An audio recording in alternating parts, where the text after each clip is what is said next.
আজকের খুতবায় আমি আপনাদের সাথে এমন কিছু গুরুত্বপূর্ণ পাঠ শেয়ার করতে চাই যা আমার বারবার স্মরণে আনা দরকার এবং আমি বিশ্বাস করি আপনাদেরও দরকার। আদম আলাইহিস সালামের ঘটনায় আল্লাহ যা তুলে ধরেছেন সেখান থেকে বিশেষ করে ইবলিসের কিছু ব্যাপার আমি আপনাদের সাথে শেয়ার করতে চাই আজকে। সাধারণভাবে সবাই জানেন আল্লাহ আজ্জা জাল্লা আদম আলাইহিস সালামকে সৃষ্টি করেন, এরপর তিনি আদমকে সিজদা করার জন্য ফেরেশতাদের আদেশ দান করেন। সবাই এটা মেনে নিয়েছিল, কিন্তু ইবলিস অমান্য করেছিল। এটা এই ঘটনার সহজ একটি বিবরণ।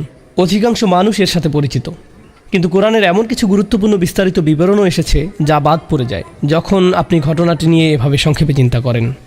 আল্লাহ আজ্জা জাল্লা সর্বপ্রথম ঘোষণা জারি করেন, আর আমরা বুঝতে পারি সে সময় তাদের মাঝে ইবলিসও এর অন্তর্ভুক্ত ছিল। ইন্নী খালিকুম বাশারুম মিন তিন, আমি মানুষ সৃষ্টি করতে যাচ্ছি মাটি থেকে বা কাদা থেকে। আল্লাহ যখন এই ঘোষণা দিচ্ছেন তখন তিনি আদমকে সৃষ্টি করেননি। আদম আলাইহিস সালামকে এখনও সৃষ্টি করা হয়নি, কিন্তু ঘোষণা জারি করা হয়েছে যে আল্লাহ এটা করতে যাচ্ছেন। এটা হলো খালিকুম বাশারুম মিন তিন। এবং এরপর ফা ইদা, আরবিতে ইদা ব্যবহৃত হয় ভবিষ্যতে ঘটতে যাচ্ছে এমন কিছু বোঝাতে। ফা ইদা সাওয়াইতুহু ওয়া নাফাখতু ফীহি মির রূহি, তাকে যখন আমি ভারসাম্যপূর্ণ করে তুলব এবং তার ভিতরে আমার রূহ ফুঁকে দেব। এগুলোর কোনো কিছুই এখনো ঘটেনি, সামনে ঘটতে যাচ্ছে। এরপর তিনি বললেন ফাকাউ লাহু সাজিদিন, তখন তোমরা তার উদ্দেশ্যে সিজদাবনত হয়ে যাও। অনেক বছর আগে একজন প্রখ্যাত আলেমের সাথে আমার লাম নিয়ে আলোচনা হয়েছিল। আমি অবাক হয়েছি যে কয়েক মাস আগে তিনি আমার কথার সাথে একমত হয়েছেন। এটা নিয়ে একটু পরে কথা বলবো, কিন্তু সবার আগে আমি চাই আপনারা এই আলোচনার প্রথম অংশের প্রতি মনোনিবেশ করুন। আল্লাহ বর্ণনা করছেন তিনি আমাদের পিতাকে সৃষ্টি করতে যাচ্ছেন এবং আমাদের সৃষ্টি করার জন্য যে প্রক্রিয়া অবলম্বন করতে যাচ্ছেন তার বর্ণনাও তিনি দিয়েছেন। তিনি বলেছেন সবার আগে আমি তাকে ৩ থেকে তৈরি করব। এই পৃথিবীতে আমরাই একমাত্র সৃষ্টি নই যাদের ৩ থেকে সৃষ্টি করা হয়েছে। বস্তুত সকল প্রাণীকুল অথবা যত ধরনের প্রজাতি এই পৃথিবীতে বর্তমান আছে তার সবই ৩ থেকে সৃষ্টি করা হয়েছে। আমাদের এবং এই গ্রহে অবশিষ্ট অন্য সকল জীবের মাঝে এটা একটা কমন উপাদান। সমগ্র প্রাণী জগৎ, সকল পোকামাকড় সবাই ৩ থেকে এসেছে। আচ্ছা, বুঝলাম, কিন্তু আল্লাহ এখন যাকে সৃষ্টি করতে যাচ্ছেন তার মাঝে অতিরিক্ত কিছু ব্যাপারও আছে আমাদের পিতার মাঝে এবং এর সাথে আমাদের মাঝেও। এই সৃষ্টিটি ৩ ছাড়াও আরও কিছু, তার মাঝে পাশবিক দিকের অস্তিত্ব ছাড়াও আরও কিছু আছে। প্রসঙ্গত আমাদের এবং পশুদের মাঝে কমন কিছু ব্যাপার রয়েছে। পশু খাদ্য সন্ধান করে এবং আশ্রয় খোঁজে। আমরাও খাদ্য কেনার জন্য মুদি দোকানে যাই, আমরা রেস্টুরেন্টে যাই খাদ্যের সন্ধানে, আমরা আশ্রয় খুঁজি। মূলত এই 2টি প্রধান কারণেই আমরা পড়ালেখা শিখি, চাকরি খুঁজি বা ব্যবসা শুরু করি। দিন শেষে এগুলোর মূল প্রেরণা হলো খাদ্য এবং বাসস্থান। ফ্রিজে খাবার আছে তো? যে বাড়িতে বাস করছেন তা বসবাস করার জায়গা হিসেবে ঠিক আছে তো? বিদ্যুৎ বিল পরিশোধ করতে পারছি তো? কলে পানি আছে তো? আমি যা বলতে চাচ্ছি, খাদ্য সংগ্রহ এবং বাসস্থান নির্মাণের ক্ষেত্রে আমরা অন্যান্য প্রাণী জগতের চেয়ে অনেক বেশি দক্ষ। কিন্তু দিন শেষে এগুলো একই ধরনের মৌলিক কাজ। তারাও জন্মদান করে, তাদেরও বাচ্চা কাচ্চা আছে, তাদের প্রজাতিও জন্মান্তরে চলতে থাকে, মানব জাতিও একই কাজ করে। তো এ অর্থে জীবন চালিয়ে যাওয়ার দৃষ্টিতে আমরা আসলে প্রাণী জগৎ থেকে অতটা আলাদা কিছু নই। এবং অন্য আরও প্রজাতি যা করে, আমরা বাড়ি নির্মাণ করি, পাখি বাসা বানায়। আমরা রিজিকের সন্ধানে বাড়ি থেকে বেরিয়ে পড়ি, পাখিও তার রিজিকের সন্ধানে বাসা থেকে বেরিয়ে পড়ে। এরপর আল্লাহ আরও যোগ করেন কেন কাদামাটি থেকে নির্মিত এই সৃষ্টি পৃথিবীতে বর্তমান থাকা অন্য সকল সৃষ্টি থেকে আলাদা। ফা ইজা সাওয়াইতুহু, যখন আমি তাকে সুষম করে তৈরি করব বা ভারসাম্যপূর্ণ করব, মানে কোনো কারুশিল্পকে নিখুঁত করা, ভারসাম্যপূর্ণ করা। উদাহরণস্বরূপ কেউ যদি লোহা বা কোনো ধাতু গলিয়ে জোড়া লাগায়, সে তখন নিশ্চিত করতে চায় যেন উভয় অংশ একেবারে সমানভাবে জোড়া লাগে। তার কাছে জোড়াটাকে নিখুঁতভাবে সমান করার বিভিন্ন যন্ত্র থাকে, একে বলে তাসইয়াত। তো আল্লাহ বলছেন এক ধরনের ভারসাম্য এবং পারফেকশন এই সৃষ্টির মাঝে যোগ করা হবে যা অন্য সৃষ্টির মাঝে নেই। এক সেন্সে বলতে গেলে অন্য অনেক সৃষ্টির মাঝে আমাদের চেয়েও বেশি ভারসাম্য রয়েছে। বানর এক হাত ব্যবহার করেই ঝুলে থাকতে পারে, তাদের খুব ভালো ব্যালেন্স রয়েছে। পাখিরা স্বতঃস্ফূর্তভাবে বিভিন্ন ভঙ্গিতে উঠতে পারে। তো এখানে আমাদের 2 পায়ে দাঁড়ানোর সামর্থ্যের চেয়েও বেশি কিছু নিয়ে কথা বলা হচ্ছে। আল্লাহ এখানে বলছেন মানবজাতির পরস্পর সাংঘর্ষিক বিষয়ের মাঝে ভারসাম্য রক্ষা করার সামর্থ্য থাকবে। উদাহরণস্বরূপ ব্যক্তিগত প্রয়োজন এবং পারিবারিক প্রয়োজনের মাঝে ভারসাম্য রক্ষা করার সামর্থ্য থাকবে তাদের। তারা ব্যক্তিগত দায় দায়িত্ব এবং সামাজিক দায় দায়িত্বের মাঝে ভারসাম্য রক্ষা করতে পারবে। তারা তাদের অধিকার এবং দায়িত্বের মাঝে ভারসাম্য রক্ষা করতে পারবে। আমাদের সমগ্র জীবনটাই হবে আসলে ভারসাম্যের সমষ্টি। বর্তমানে মাল্টিমিলিয়ন ডলারের এমন সব প্রতিষ্ঠান রয়েছে যেখানে ভারসাম্য শিক্ষা দেওয়া হয়। সফল মানুষেরা, সফল ব্যবসায়ীরা, বড় বড় কর্পোরেশনের কর্মকর্তারা চাকরি জীবনের মাঝে ভারসাম্য রক্ষা করা শিখতে এসব সেমিনারে যোগ দেয়, তাই না?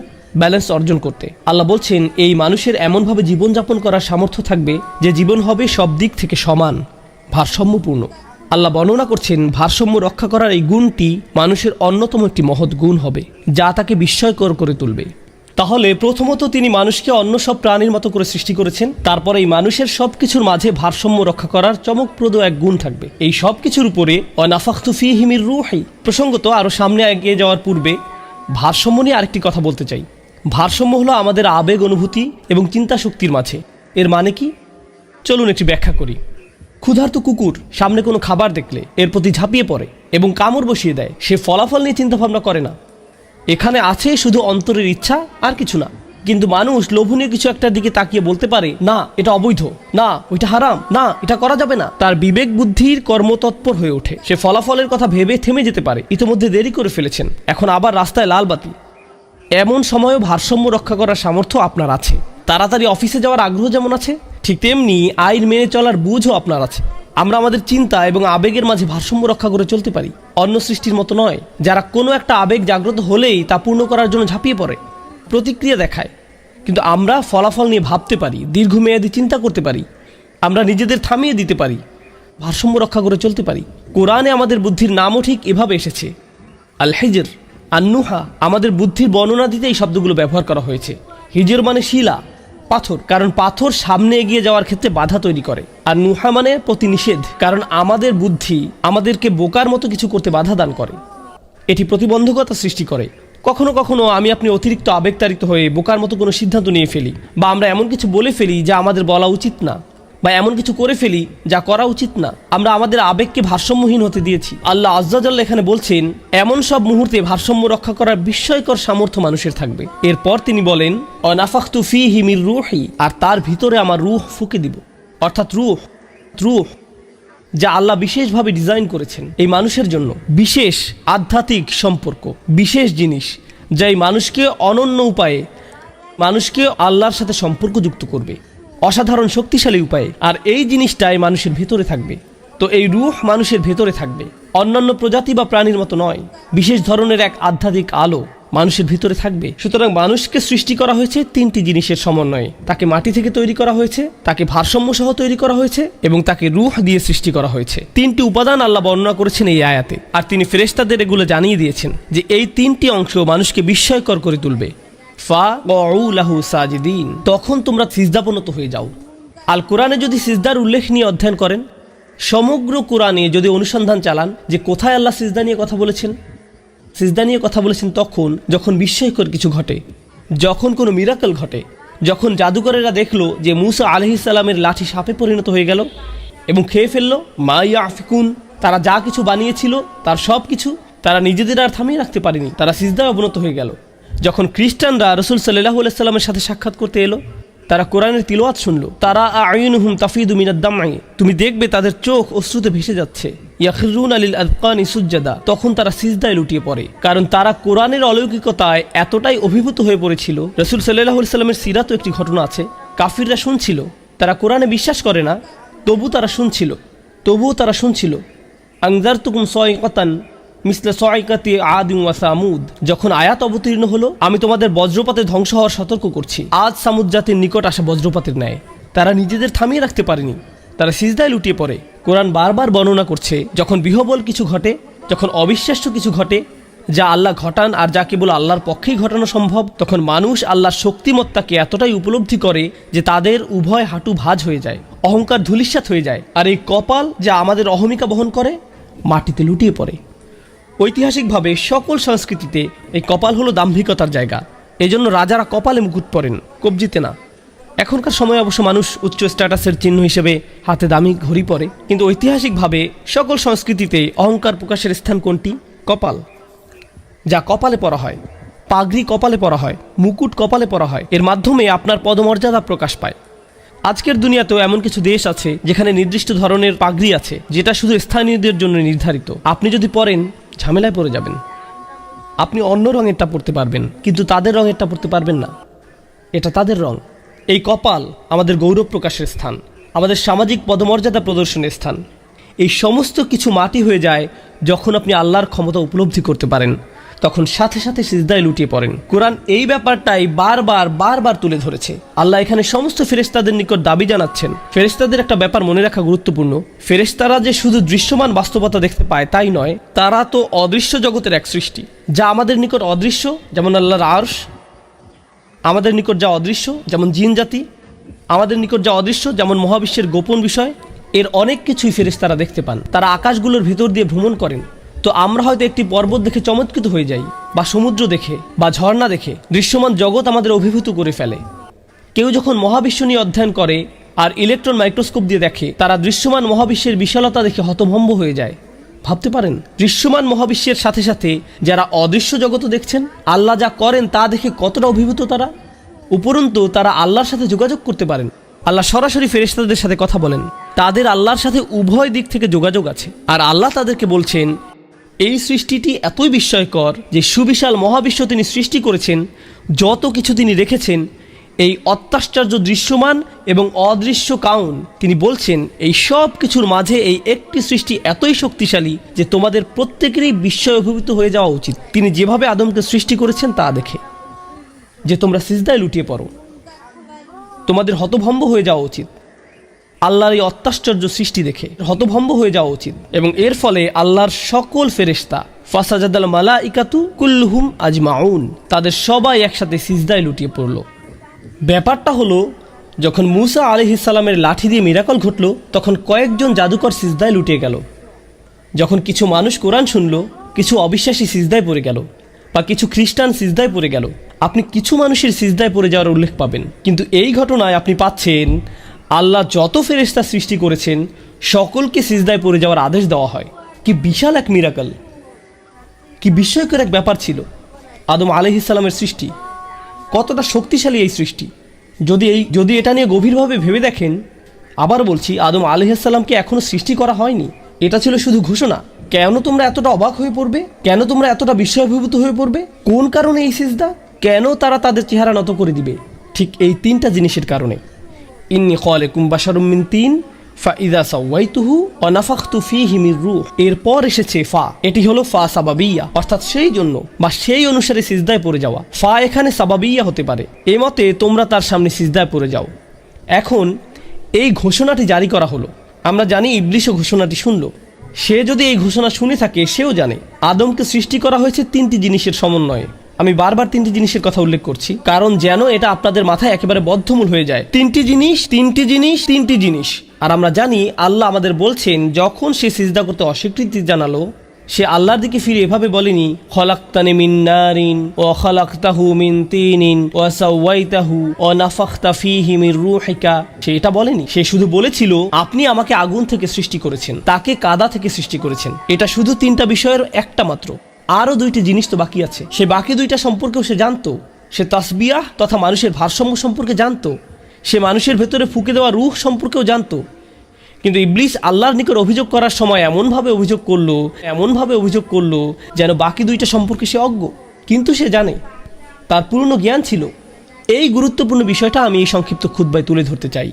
তো আদম আলাইহিস সালামের ঘটনায় শত শত শিক্ষা রয়েছে, কিন্তু আশা করছি আমি এই একটি শিক্ষা ব্যাখ্যা করার ক্ষেত্রে কিছুটা ন্যায় বিচার করতে পারবো। আমি চাই এই শিক্ষাটা আপনারা আজ নিয়ে যাবেন। আর তা হলো, বাকি দুইটি বিষয় অস্বীকার করার কারণ হলো, সে যদি অবশিষ্ট দুইটি বিষয় স্বীকার করে নেয়, তাহলে তাকে স্বীকার করতে হবে মানুষ আসলে আল্লাহর এক বিস্ময়কর সৃষ্টি। কিন্তু সে যদি শুধু কাদার কথা স্বীকার করে, সে যদি শুধু মাটির কথা স্বীকার করে, তাহলে আদম এবং একটি ঘোড়ার মাঝে আর কি পার্থক্য আছে? আদম এবং একটি গরু বা বানরের মাঝে কি আর এমন পার্থক্য আছে? তারা আহার করে, সেও আহার করে। তারা আশ্রয় খোঁজে, সেও আশ্রয় খোঁজে। তারও বাচ্চা কাচ্চা আছে। সে শুধু একজন আরো উন্নত এক প্রাণী, এটাই সব। সে দুই পায়ে দাঁড়াতে পারে, তো কি হয়েছে? এটা আর বড় কিছু নয়। সে শুধু আরো বিকশিত এক প্রজাতি। তার মাঝে অতিরিক্ত আর কিছু নেই। তার মাঝে বৃহত্তর অস্তিত্বের কিছু নেই। অতএব ইবলিশ ইচ্ছা করেই আমাদের অস্তিত্বের দুইটি গুরুত্বপূর্ণ উপাদানকে অস্বীকার করে। তিনটার মধ্যে দুইটাকে সে জেনে শুনে অস্বীকার করে। সে যদি এই দুইটা স্বীকার করে নেয়, তাহলে আল্লাহর এই বিস্ময়কর সৃষ্টির শ্রেষ্ঠত্ব তাকে স্বীকার করে নিতে হবে। এখন সে মানব জাতিকে ঘৃণা করে। আমাদেরকে এই পদমর্যাদা দেওয়ার কারণে সে আল্লাহকে দোষারোপ করে। সে শপথ করে যে শুধু আদম আলাইহিস সালামকেই সে ব্যর্থ দেখতে চায় না। কারণ যদি তুমি আদমকে ঘৃণা করো আর আদমকে তুমি জান্নাত থেকে বিতাড়িত করতে পেরেছো, তখন তো তার এমন হওয়ার কথা, যাক আমি এখন ভালো ফিল করছি, আমার এখন ভালো লাগছে। কিন্তু না, সে ফোন দিয়ে আটলো, এখন আমি আদমের সন্তানদের ধরবো, আমি তার পরিবারকে ধরবো, এরপর পরবর্তী প্রজন্মগুলোকে। সে এভাবে বারবার বারবার বারবার মানব জাতিকে ধ্বংস করতে লাগলো। তবুও তার অন্তরে প্রতিশোধের আগুন একটুও কমেনি। প্রতিশোধ নেয়ার পরেও তার সন্তুষ্টি আসেনি, বা ধ্বংস করার পরেও তার অন্তর শান্ত হয়নি।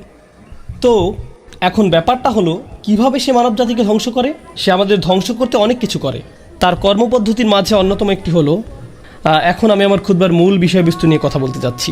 এই প্যাসেজ থেকে যে জিনিসটা আমরা শিখতে পারি, যে কোরআনের এই আয়াতগুলো থেকে, তা হলো ইবলিস চায়নি মানুষ কোনোদিন মূল্যবান কিছু হিসেবে স্বীকৃতি পাক। তার সবচেয়ে বড় সফলতা, তার সবচেয়ে মহান সফলতাগুলোর একটি হলো, সে যদি আমাদের বোঝাতে সক্ষম হয় আসলেই আমাদের কোনো দাম নেই। স্বমূল্য তথা নিজেকে দাম দেয়া, মানুষ হিসেবে নিজেকে সম্মান দেয়া আজকের দুনিয়ার অন্যতম একটি বড় সংকট। সমাজবিজ্ঞানের জগৎ, মনোবিজ্ঞানের জগৎ এবং সমগ্র দুনিয়ার পরিবারগুলো আজ এমন মানুষদের নিয়ে মহাসংকটে আছে, যারা নিজের মাঝে কোনো মূল্য খুঁজে পায় না। আসলেই আমাদের কোনো দাম নেই। আগে আমার একটা চাকরি ছিল, এখন আমি অবসরে, কেউ আমার অভিমতের কোনো মূল্য দেয় না, আমার কোনো দাম নেই। আমি সারাদিন বাসায় বসে থাকি, আমার ছেলে চাকরি করে, আমার মেয়ে কলেজে পড়ে, আমি পুরোই মূল্যহীন, আমি এখন সবার বোঝা।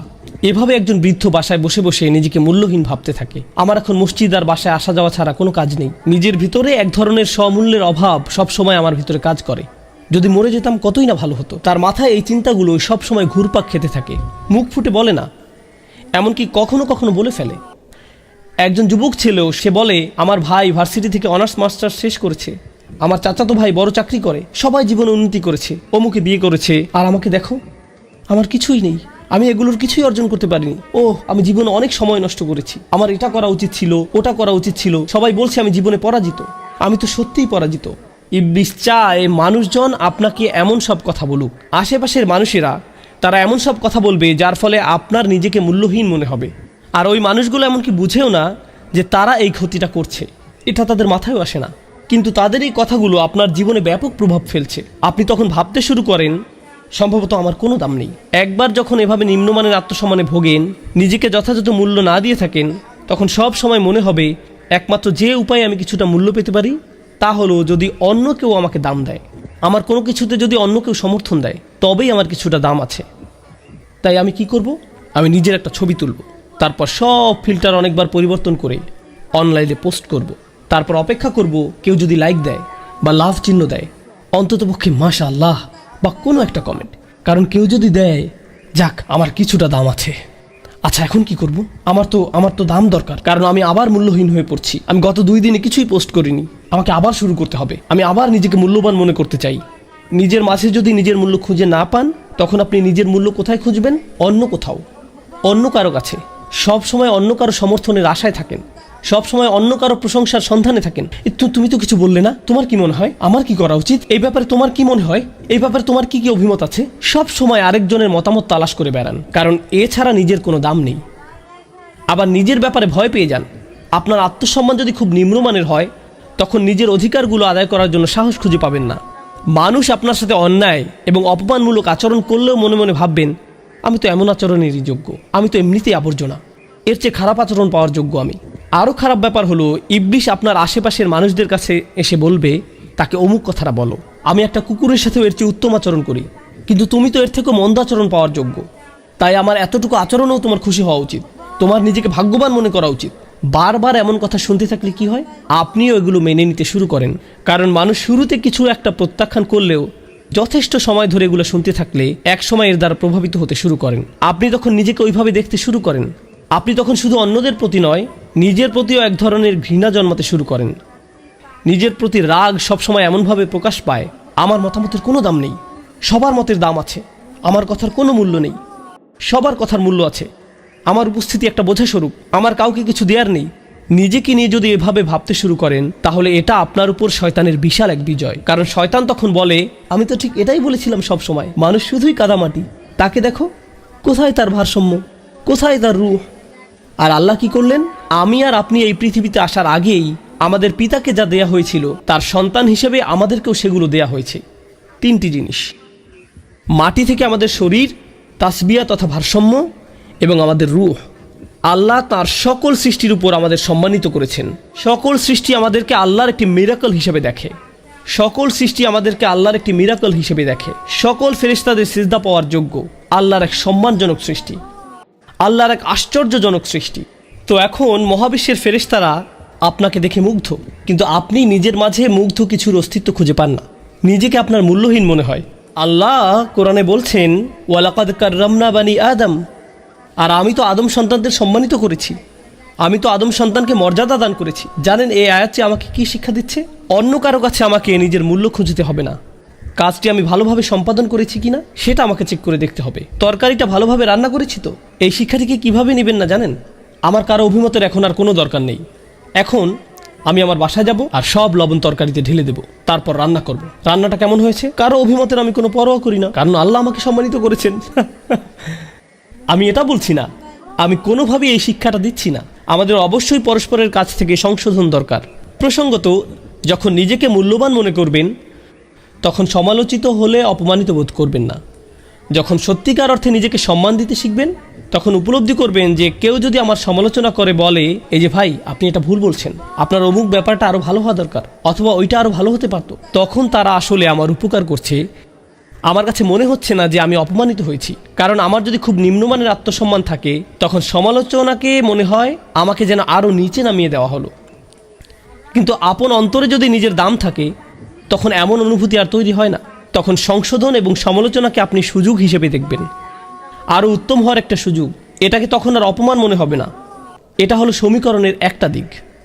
আমরা নিজেদের মূল্য প্রদান করি, কিন্তু ইবলিশের কাছে আরও কৌশল আছে। খুতবার শুরুতে আমি ভারসাম্য নিয়ে কথা বলেছি। আল্লাহ আমাদের যে জিনিসগুলো দিয়েছেন তার মধ্যে একটি হলো ভারসাম্য। কিন্তু বর্তমান বিশ্বে অধিকাংশ মানুষ এখন আর বইয়ের মাধ্যমে নিজেদের শিক্ষিত করে তুলতে আগ্রহী নয়, বই পাঠে বা অধ্যয়নে মনোযোগী নয়। প্রকৃতপক্ষে ভিডিও একটা যদি 30 সেকেন্ডের বেশি হয় পরেরটা দেখে, সামনে আগাও। জানেন তারা কি বলে? আমি অনেক গবেষণা করেছিলাম। না, তুমি গবেষণা করছো না, তুমি টিকটক চালাচ্ছ, এর নাম গবেষণা নয়। আমি মনোবিজ্ঞান নিয়ে প্রচুর গবেষণা করেছিলাম। না, তুমি করনি। 3 মিনিটের ইউটিউব ভিডিও দেখার নাম গবেষণা না। তুমি কিছুই অধ্যয়ন করনি। কিন্তু আমরা এখন কয়েক সেকেন্ডের শব্দ শোনায় অভ্যস্ত হয়ে গেছি। তাড়াতাড়ি দ্রুত কিছু শিখতে চাই, ফলে কোনো কিছুর বৈধতাও তাড়াতাড়ি চাই। দ্রুত কিছু শিখতে চাই, কোনো কিছুর বৈধতাও তাড়াতাড়ি চাই। এই সমস্ত সোশ্যাল মিডিয়ার পরিবেশে এখন যা হয় যে একটি বিষয় বারবার চোখের সামনে এসে পড়ে, আত্মানুরাগ, নিজের দাম, আত্মসম্মান, যা নিয়ে আমি এখন কথা বলছি। কিন্তু এই ব্যাপারটা নিয়ে আপনি বাড়াবাড়ি করতে পারেন। তুমি অসাধারণ, তুমিই সেরা, নিজেকে বিশ্বাস করো, তুমি তুমি নাফসুক নাফসুক। আপনিও তখন আমি নিজে, এভাবে নিজেকে নিয়ে আচ্ছন্ন হয়ে পড়ে থাকতে পারেন।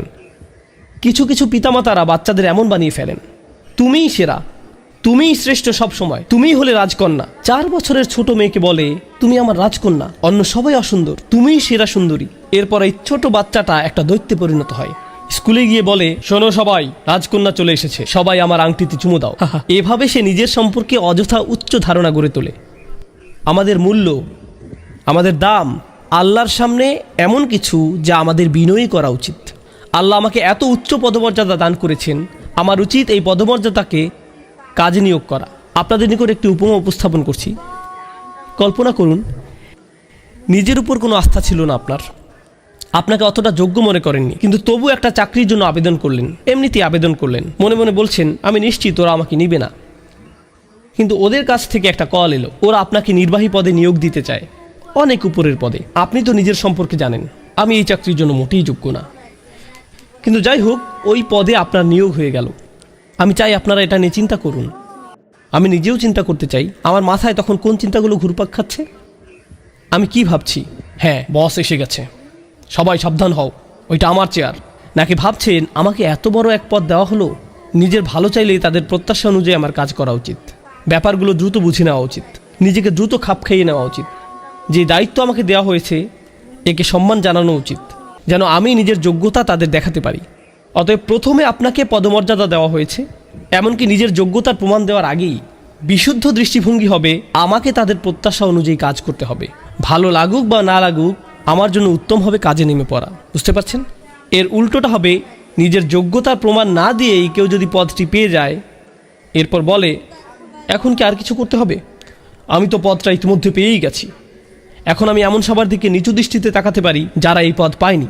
ওরা যেমন বলে আসলটা বানানোর আগ পর্যন্ত নকলটা দিয়ে চালাও, এটা তো আর এভাবে কাজ করে না। এটা মূলত দাম্ভিকতা সুলভ আচরণ। তো একদিকে আমরা নিজেদের মূল্য প্রদান করি, আল্লাহ আমাদের যে সম্ভাবনা দান করেছেন আমাদের মূলত সে সম্ভাবনাকে মূল্য দেওয়ার কথা, চেষ্টা সাধনা চালানোর যে সামর্থ্য আল্লাহ আমাদের দান করেছেন মূলত তাকে আমাদের মূল্য দেওয়ার কথা, পার্থিব উপায় উপকরণ নয়। উপায় উপকরণ তো আল্লাহ যে কাউকে দিতে পারেন, আর এই জিনিসগুলো আসবে যাবে। একমাত্র যে ব্যাপারটার মূল্য আল্লাহর কাছে আছে এবং আমাদের কাছে থাকা উচিত তা হলো আমাদের প্রচেষ্টাগুলো। ওয়া আল্লাইসা লিল ইনসানি ইল্লা মা সাআ, শেষ বিচারের দিন মানুষের কাছে মূল্যবান কিছুই থাকবে না শুধু তাদের প্রচেষ্টাগুলো ছাড়া, একমাত্র এটাই। এজন্য ভারসাম্য স্থাপন করতে হবে আত্মবিশ্বাস এবং বিনম্রতার মাঝে, কারণ নিজেকে অতিরিক্ত মূল্যবান মনে করলে তা দাম্ভিকতায় পরিণত হতে পারে, আর অতিরিক্ত বিনম্র হলে ভাবতে শুরু করবেন আমি কেউ না, কিছুই না। আপনাদের এমন একটি উদাহরণ দিচ্ছি যেটা আমি ইসলামী পরিমণ্ডলে দেখেছি। অনেক বছর আগে আমি একটি ভার্সিটিতে গিয়েছিলাম, সেখানে প্রায় কোনো মুসলমান ছিল না। 5-6 জন মুসলিম যুবক ছাত্র উপস্থিত হলো। ধরুন 100 মাইলের মধ্যে কোনো মসজিদ ছিল না, এজন্য তাদের নিজেদেরকে জুমার নামাজের আয়োজন করতে হয়েছিল। এই 5 জন তরুণকে, তাদের মাঝে একজন ছিল হাফেজে কোরআন। স্পষ্টত তার উপরে দায়িত্ব এসে পড়লো প্রস্তুতি নেওয়ার, কিছু শেখা যেন খুতবা দিতে পারে এবং নামাজের ইমামতি করার, কিন্তু সে করবে না, সে রাজি হলো না। জিজ্ঞেস করা হলো কেন তুমি খুতবা দিতে চাও না? ভাই আমি কিছুই জানি না, আমি শুধু একজন ফকির, আমি জানি আল্লাহর সামনে আমি খুবই মূল্যহীন, আমি কিভাবে মিম্বারে দাঁড়াবো যেভাবে রাসূলুল্লাহ সাল্লাল্লাহু আলাইহি ওয়াসাল্লাম দাঁড়াতেন, কারণ আমি জানি আমি এমনকি ওলামাদের পায়ের ধুলোর সমানও নই। এভাবে সে বিনম্রতা নিয়ে বিশাল এক বক্তব্য দেওয়া শুরু করলো। কিভাবে না না না, আমি কিছুই না, আমার দাম নেই, আমি একটা অপদার্থ।